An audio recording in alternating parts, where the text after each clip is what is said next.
ગુજરાતની વૈશ્વિક ધરોહર અને આંતરરાષ્ટ્રીય રામસર વેટલેન્ડ ગણાતા નળ સરોવર પક્ષી અભયારણ્યમાં હાઈ કેપેસિટી લેન્ડહોજ લાઇટનો સ્થાપિત કરવામાં આવતા પક્ષીઓની સુરક્ષા સામે સવાલો ઉઠ્યા છે।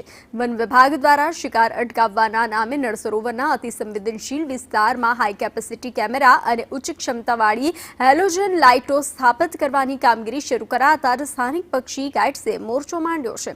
ગાઈડ્સે ડીએફઓને આવેદનપત્ર આપ્યું છે અને જણાવ્યું છે કે બગોદરા કાર્યાલય નજીક 2 ટાવર બની રહ્યો છે તે દિશામાં પ્રથમ વખત નોંધાયેલા અતિ દુર્લભ સેવાઇન્સ ગલ પક્ષીનું મુખ્ય આવાસ સ્થાન છે। આ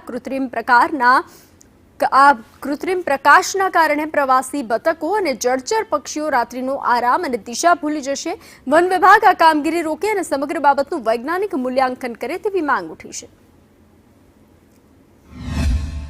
એ પછી ફોરેસ્ટ ખાતાવાળાએ ખાલી ટોચ અંદર કરવાની ચાલુ કરી, એમાંથી 50% બળ કપાઈ ગયા। હવે 50% અત્યારે બળ છે, 50%માં હવે એલોજન લાઇટો લગાવવામાં આવેલી છે નર્સરીમાં, તો એના લીધે 50% છે। ટૂંક સમય 2 વર્ષમાં 10%